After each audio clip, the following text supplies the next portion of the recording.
Hey guys, I'm out in the garage. I discovered something about hard start TTR230 this week. I want to share with you because it actually worked. I'd seen it on our video, but I hadn't done it, and I don't know, since the last time I did the carburetor cleaning video, I have still struggled with this bike starting. It starts, but the other day, a couple days ago, I just tried to run it again. And what happens is it turns over, and it would never fire. And eventually I'd run the battery down. I was frustrated. I hate this carburetor. It's the only bike I have with a carburetor. I got to the point where, honestly, I hated this bike. But I remember something I'd seen in a video about a year ago whenever I did the carburetor clean. I have not cleaned this carburetor since my video. But I discovered something by running the battery down to where it wouldn't start, and I remember the video I've seen.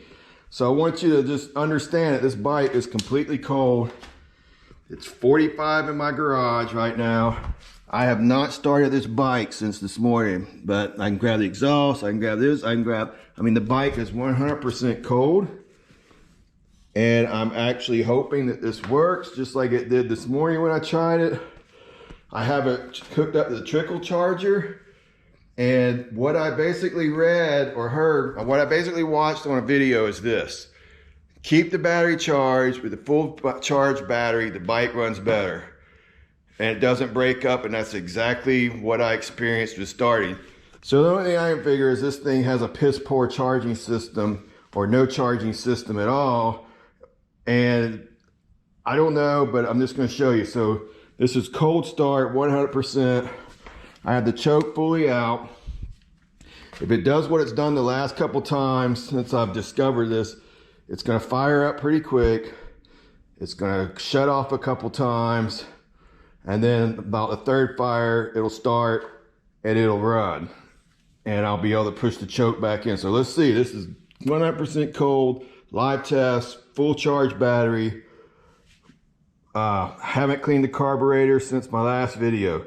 So let's see what happens. All right, that's normal. That's what it's been doing. Should do this maybe one more time. All right, yeah, I didn't turn the throttle. And I know this, I like to do this because it makes me feel better. I've read or heard it doesn't work. I understand. I've been sure carb works. It just makes me feel better. All right, now, let's see. There we go. That is normal, and that is something I can live with. All right, I'm removing the choke now. All right, so it's not quite ready, but still, let me get away from it. I'm just going to say I'm amazed with the full battery and charging and how much better this bike starts and runs. So, watch my video, clean the carburetor, get it clean, make sure you clean that choke circuit, and make sure you have a full charged battery, and these things actually run amazing. So, let's see, hopefully it carries true when I get it back out to the trails. See ya.